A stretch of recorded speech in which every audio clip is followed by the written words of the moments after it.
and I'm Yeah. using iPad. So Yeah. Perfect. Okay. So, well, this is the first official Q&A with someone other than me and Jerry.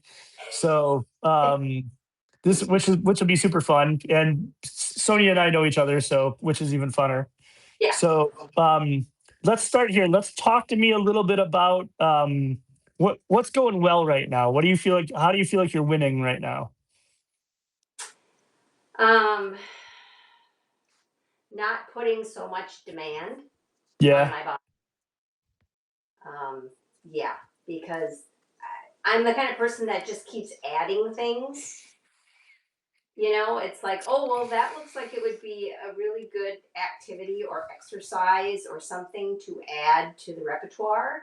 Sure. And my body can't, it doesn't have the ability to do it anymore. I mean, it hurts, Right. it screams at me. So it's very frustrating because I used to be able to do a lot more when I was in my Sure. 40s, you know? Sure. Yeah. Yeah. It sounds to me like you're starting to see the value of paring things back a little bit, and really kind of looking at how do you become a little bit more efficient with your time and your movement. Yes. Yeah. Yes. So you've finished the 7-day protocol. So tell me a little bit about that. Tell me where, and I know that we're going to talk about the split squat, but talk to me a little bit more about like things that you experienced in there.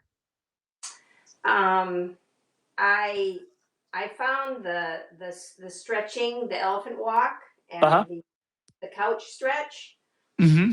um, to be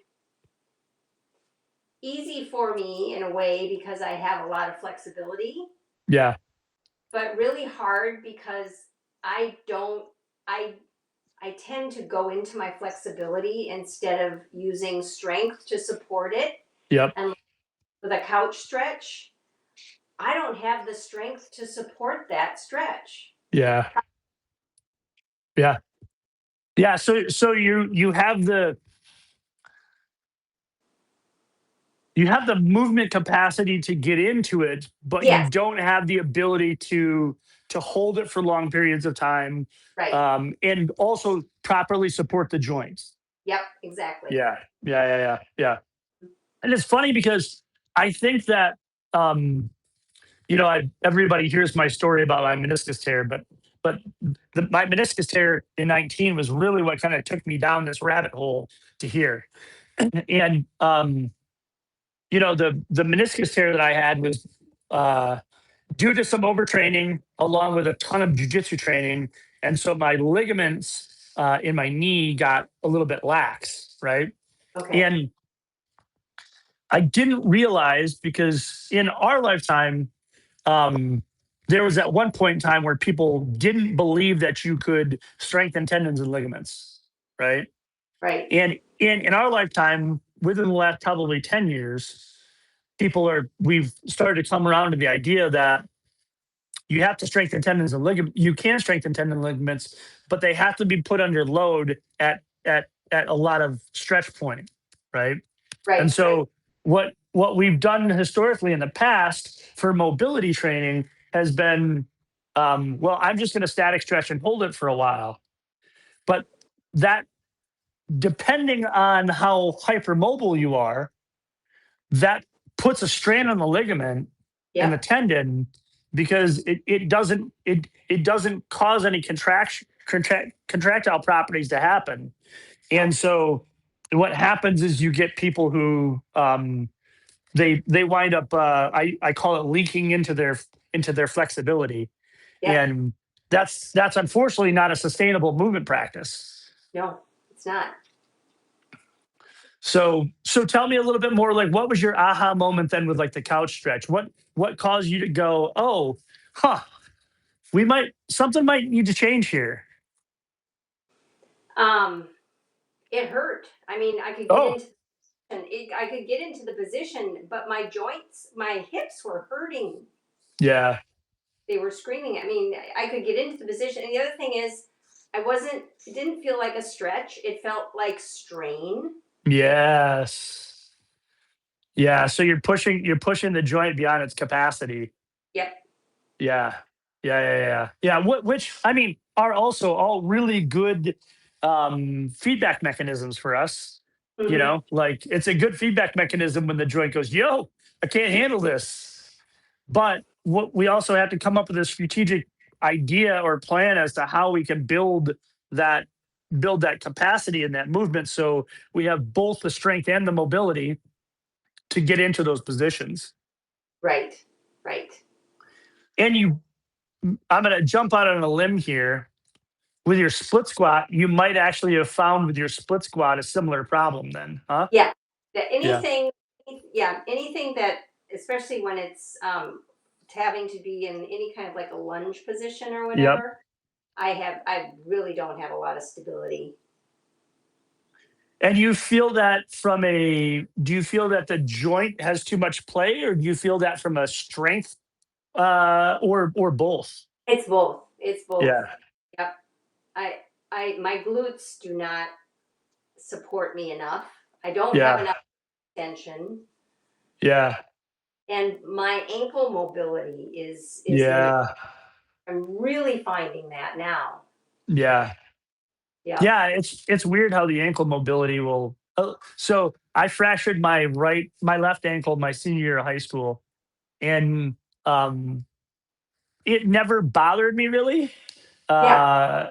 that I knew about, Uh-huh. right? Yep. Um, I ran across it when I went to Anatomy in Motion, because my left my I tore my left meniscus in like 12 or 13, and I don't even know I don't even know how that happened. I was doing jujitsu, but the training wasn't hard, and I woke up the next day and my knee is the size of a watermelon, and I'm like, what is going on here? Um, but So when I went to Anatomy in Motion in 18, um, I really noticed that I didn't have a lot of dorsiflexion in my left Yeah. ankle. Yep. Um, and so the problem with that becomes when we don't have the dorsiflexion in the ankle, the knee doesn't get over the toe. And when the knee doesn't get over the toe, your VMO and your tendons and ligaments in your knee really have no reason to, there's no stimulus for it. There's no reason for it to grow. And so what Gary had us do, he had us do a ton of pronation and Anatomy in Motion. And the next day, everybody came back and they're like, "Oh my gosh, my VMOs are so sore because very few of us get into actively seek out and explore a little bit of a valgus knee, and then a greater knee depth space." Right. Um, so it's really weird how that ankle mobility then travels up the chain, Yep.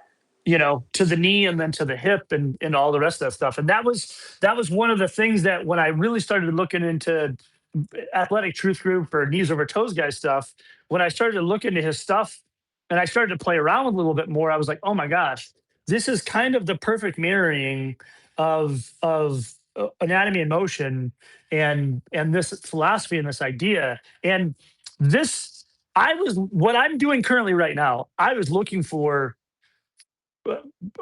30 years ago, 28 years ago. When I was in high school, or when I got out of high school and I was powerlifting, I knew that I wanted more mobility and flexibility. Well, I thought I wanted more flexibility. What I wanted was more mobility. Now I know that. But I was looking for an idea or a system that would help me to gain that mobility in end ranges, but I couldn't find anything out there because nothing was really at that time had been established. And so the idea that you can start to look at long range and short range strength, your split squat is a great example of long range strength, right? Um, and you can progressively load that range of motion, and it it gives you benefits of increasing ankle dorsiflexion, ankle stability, you're strengthening your knees, but also really lengthening out that hip flexor. and you can Mhm. kind of kill two birds with one stone with it. That was such a revolutionary idea to me. I was like, oh my gosh, like, are you kidding me? I can't believe that this has been out there and I haven't stumbled across it until I, my knee was so jacked up. I was, it was either try something crazy like walking backwards on the treadmill for a while, or go get surgery. I mean, those were my two options. And so I tried the crazy option instead of the surgery option. So, you know, But I love the backwards walking on the treadmill. I was able to get on the treadmill at the community center that I go yep, to yep, and get that going, and that is amazing. yeah. It's so I don't know. It's so simple but so good. It just fires up my posterior chain like boom. Yep, yep, It's on. yeah, Yeah. yeah, and it's really good. It's really good too because you get all that subtle knee flexion extension, and Hmm. you're working against something that's resisting. And we don't get that kind of short range knee flexion extension in everyday life. And Yeah. so, again, it's a stimulus response thing, right? Ability versus demand. You're asking your knee to get stronger in flexion with some resistance, pushing you away from something instead of going towards something, right? Right. Right. So, so yeah.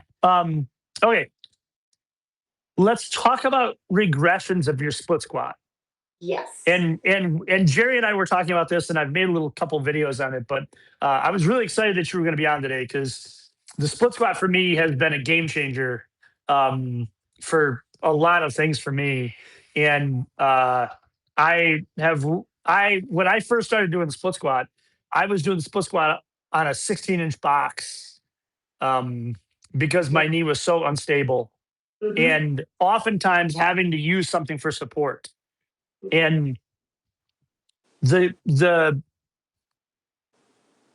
the thing that that is really important to me in this whole rebuild project idea is talking about the importance of regressions and progressions so that you can build capacity in the movement. And then as you build capacity in the movement, you build more strength and mobility and resiliency.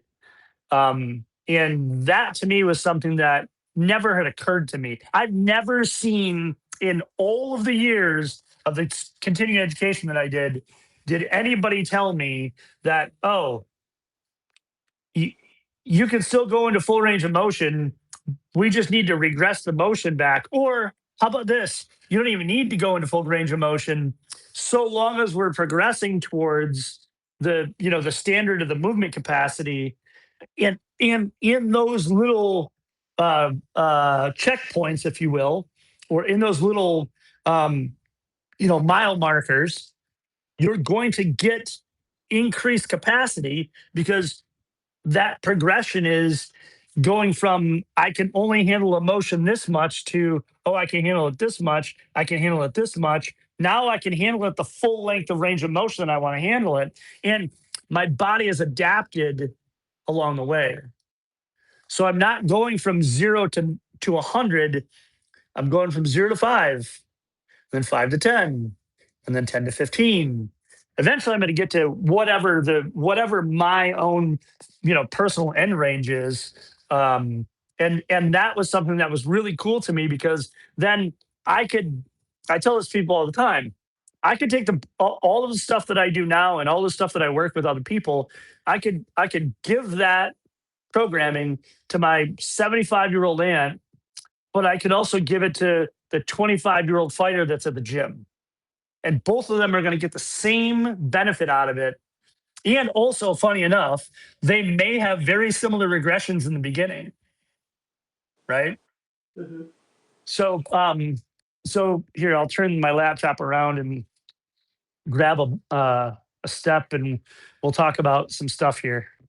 Yep. And stop me along the way, Sonia, because I'll talk about anything Okay. for 100 years. So, Okay.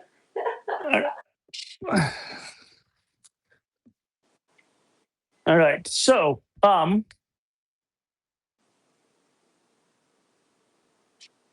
Couple things.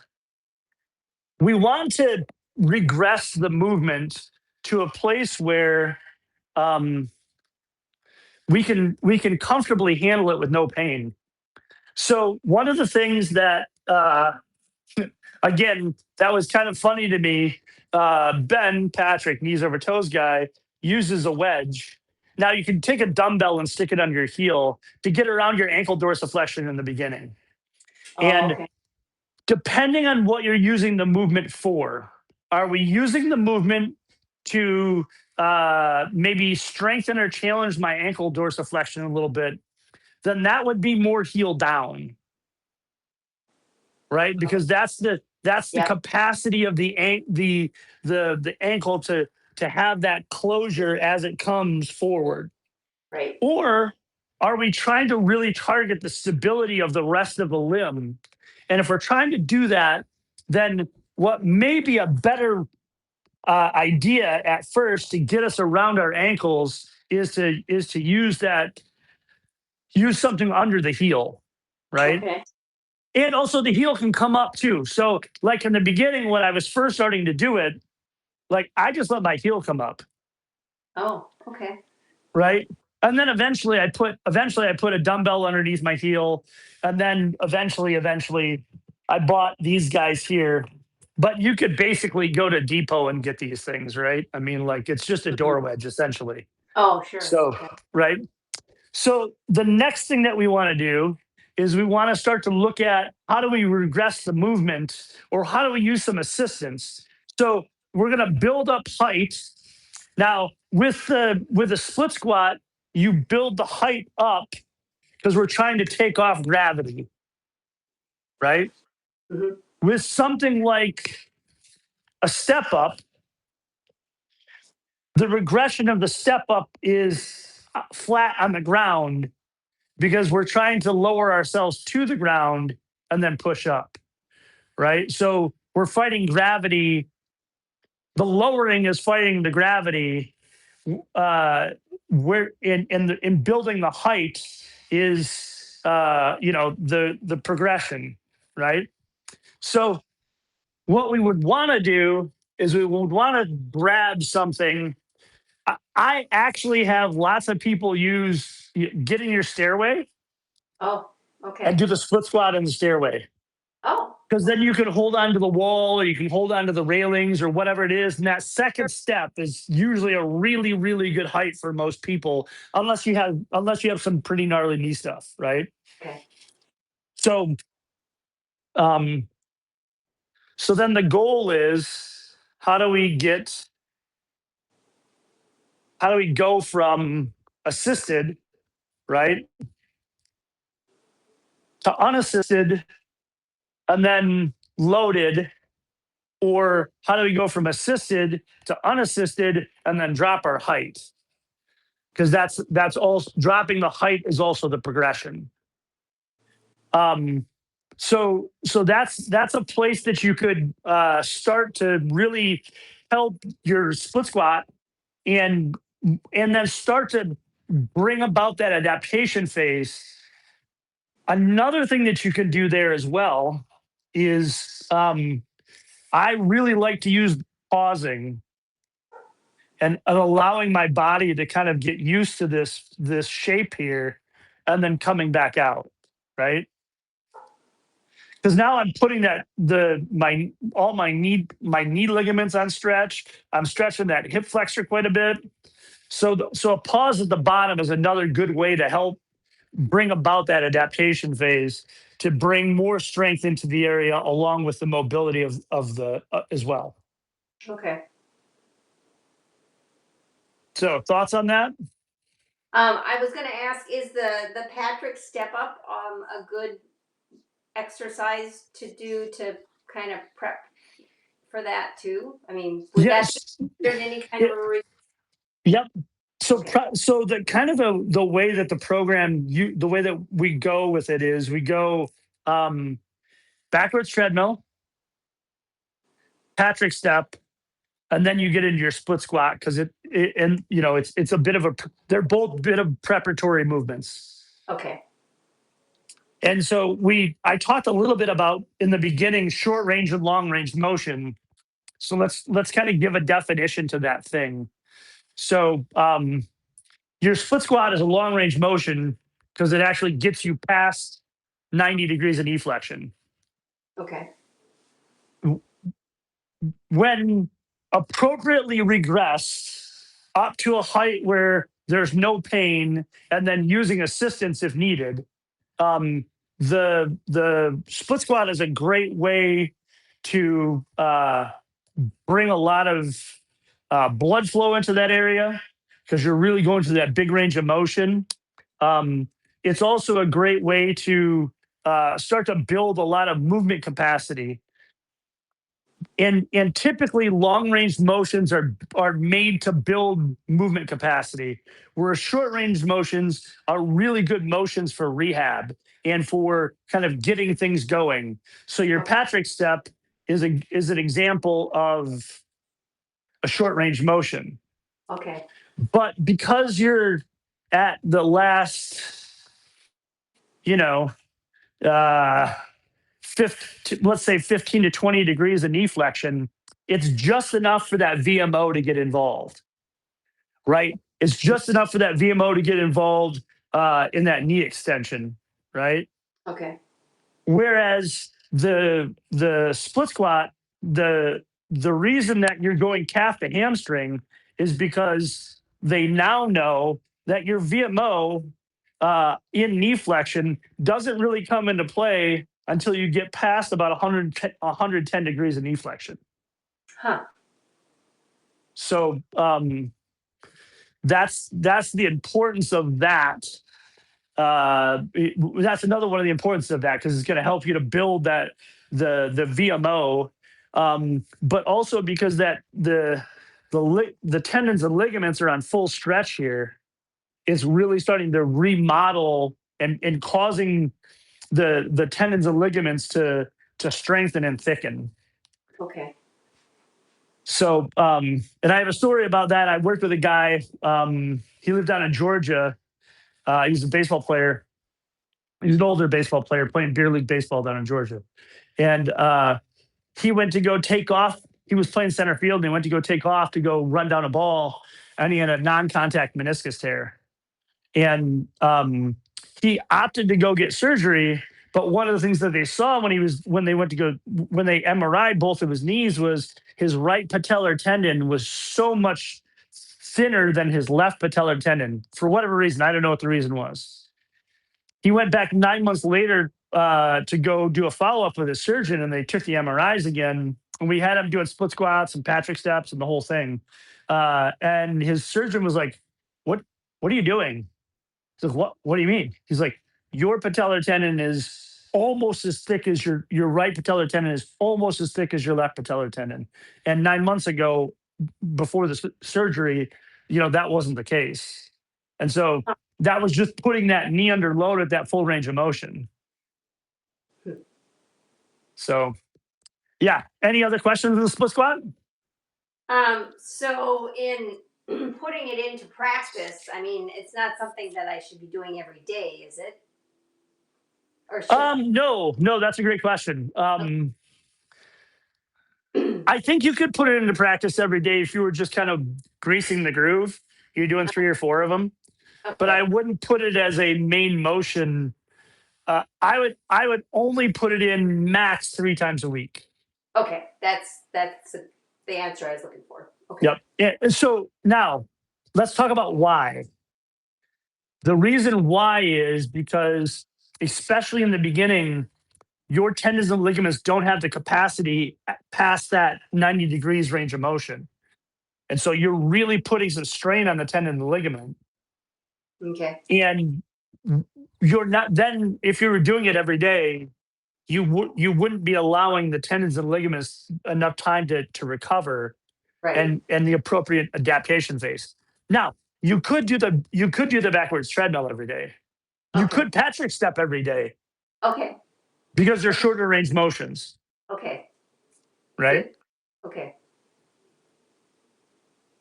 Anything else? So in doing the split squats, what do you recommend as far as like reps in Yeah. Typically, a ballpark? typically, um, I'm going to give you a blanket statement answer. Okay. Usually, the split squat is pretty low rep. Oh, Like currently, right now, I'm doing split squats with, I'm doing 3 sets of 5 twice a week. okay. Um, but I'm doing 3 sets of 5 with 70, 80, 90 pounds. Okay. So, um, but you're going to be somewhere between, 3 sets of 5 to 8 or 5 sets of 5, one of those two, right? Okay. Okay. Also, like, let me say, 1 to 5, 1 to 3 sets of 5 to 8, or 1 to 5, 1 to 5 sets of 5, wherever your capacity can handle it. Okay. Okay. Because the thing too that the blessing of my meniscus tear was that um, I had to go really slow. Mm. I mean, really slow. I couldn't go at normal Sean's pace, which was really good for me because what it taught me was slow and steady wins the race, right? Right. And that old idea that we have of we just need to push hard, hard, hard, hard, hard. Um, we're underutilizing our greatest capacity for growth, which is recovery, right? Right. Yep. If we're not able to recover, it doesn't matter. Yeah. And so like when I talk to people and having worked with young athletes all the time before, like it was always a race to get to whatever capacity because they had a spot that they were playing for, they had a scholarship they were playing for, they had a contract they were playing for, all those things. Well, I don't know about you, but I got no professional sports teams knocking on my door telling me they want to pay me millions of dollars. Nope. So why do I have to go fast? Hmm. Right? Right. Why do I not just chill out and listen to my body and you know let the normal adaptation phases happen that need to happen? And the consistency part about it wins the whole damn thing anyways. Right? Right. Yeah. Yeah. So yeah. What so what occurred to you as new, or what were some thoughts on what we've discussed so far? Um. Well, not doing high reps.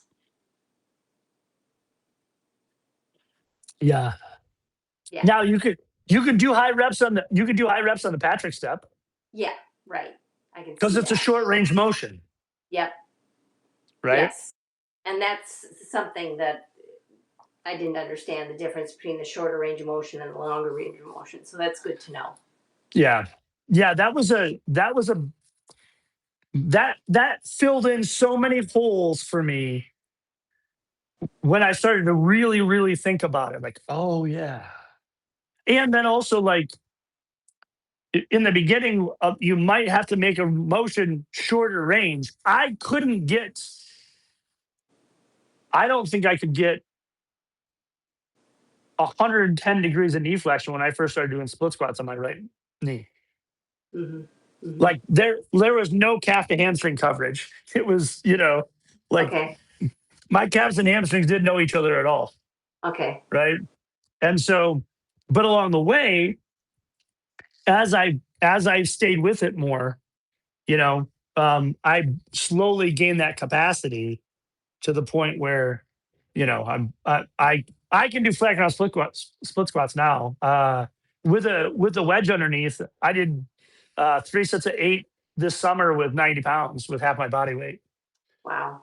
flat ground. And if there's no way, I had better chance of growing hair, and I don't have a very good chance of growing hair, by the way. I had a better chance of growing hair 4 years ago when I started doing split squats than I did even get anywhere close to a flat ground split squat, let alone loading it at all. So, um, yeah, that was a big game changer for me. The recognition of short range and long range motions Yeah. and the uses of both. Right. Right. So, yeah. Yeah. This has been very helpful. And the calf to hamstring cue is a good one too. Yep. Yep. Yeah, because you're trying to get that closure. Well, Yeah, you're that you're space. you're trying to get you're trying to get the closure on the back of the knee, but the thing that we want to think about is, as that as the back of the knee closes, the front of the knee opens, and that's where those tendons and ligaments are getting stretched at. And there is what the reason why you can build more resilient tendons and ligaments, because you're putting them on full stretch, Okay. right? And Very of good. course, again, in my lifetime, there was a time when if we would have had this conversation, they would have thrown us in jail, Yeah. because oh No, my gosh, you're gonna kill future generations' knees, I know. I So know. yeah, yeah, like it was a hard pill for me to swallow when I started, Hmm. working on it. So I, yeah. Any other questions, Sonia? Is there anything else I can answer for you? no, I think I got enough to work with here. Yeah. Good, good. Well, keep up the good work. I love seeing the progress. All right. Thank you. Yeah, you're very welcome. Well, I'm glad you joined the Forge, and you're putting the stuff to use. In the classroom, if you go under the injury guides, there's a knee guide in there as well if you haven't checked it out. Oh, okay. I'll have to And check that then out. that'll give you some stuff for your ankles and your calves, Oh, and okay. then the Patrick step and the split squat. There's a nice little, and I would say give that a good like 10 to 12 weeks. Run that 10 to 12 weeks and see what that feels like. Okay. Okay. Yeah, Great. good, I'll do good. it. Well, I will stop the recording. Okay. Everybody, I think we've got everything good to hear. I'm super glad that you joined. I'm glad that this is the time that works for you. Yeah. Hopefully, it starts working for everybody else. So cool. Thanks, Sonia. All right. Thanks, Sean.